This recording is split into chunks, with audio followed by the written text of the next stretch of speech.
दोस्तों, आज हम बात कर रहे हैं एक ऐसे देश की जो आकार में भले ही छोटा हो, लेकिन संस्कृति, प्रकृति और अध्यात्म में बहुत बड़ा है। ये देश है नेपाल।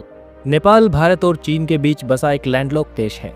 इसकी सीमाएं उत्तर में तिब्बत और बाकी 3 और भारत से लगती है। लेकिन इस छोटे से भूभाग में प्रकृति का एक ऐसा खजाना छुपा है जो पूरी दुनिया को आकर्षित करता है। नेपाल को हिमालयों की भूमि कहा जाता है क्योंकि विश्व की सबसे ऊंची पर्वत श्रृंखला हिमालय यहीं से होकर गुजरती है और सबसे ऊंचा पर्वत यानी माउंट एवरेस्ट भी इसी जगह पर है जो 8,848 मीटर ऊंचा है। वो भी नेपाल की धरती पर ही है। यहाँ कुल 8 पर्वत ऐसे हैं जो दुनिया के 10 सबसे ऊंचे पहाड़ों में गिने जाते हैं। शेरपा, याक, हिमनद, ग्लेशियर, हर मोड़ पर पहाड़ों की कहानियां बसी हुई हैं। नेपाल की राजधानी है काठमांडू, जो देश की सबसे बड़ी आबादी वाला शहर है। यहाँ के पुराने मंदिर, स्तूप और दरबार स्क्वायर जैसे ऐतिहासिक स्थल नेपाल की सांस्कृतिक विरासत की झलक देते हैं। अब बात करें नेपाल की जनसंख्या की, तो करीब 3 करोड़ लोग इस देश में रहते हैं।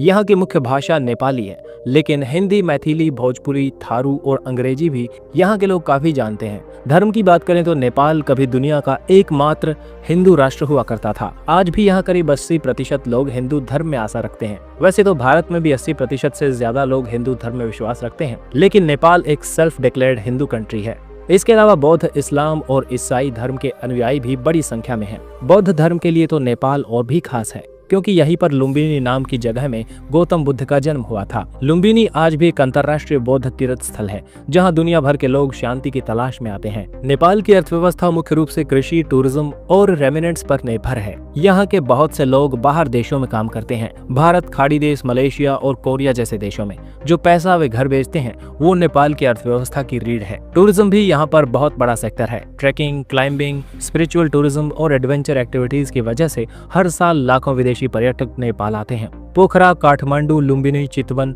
हर जगह की अपनी एक अनोखी पहचान है। नेपाल की संस्कृति बेहद ही विविधतापूर्ण है। यहाँ 100 से भी ज्यादा जातीय समूह हैं, जैसे गुरुंग, मगर, थारू, नेवार, राय और शेरपा। हर समुदाय की अपनी बोली, पहनावा, त्योहार और परंपराएं हैं जो मिलकर नेपाल को रंग बिरंगी संस्कृति का देश बनाते हैं।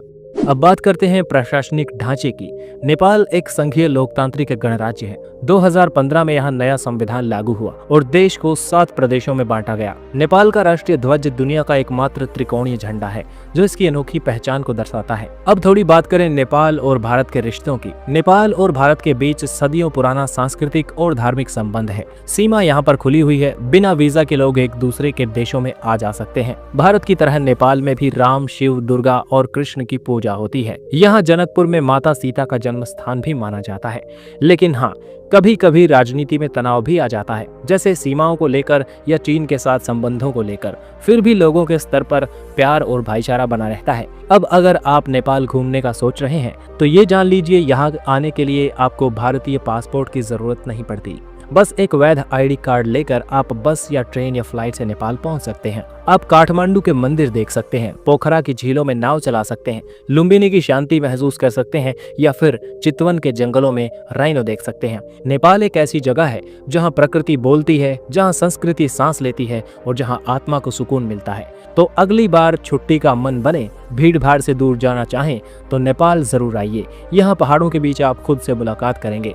वीडियो अच्छा लगा तो लाइक जरूर करें, शेयर करें और जुड़े रहिए ताकि ऐसी वीडियोस आपको मिलते रहें। Thanks for watching. जुड़े रहिए एक्सप्लोर YRS के साथ।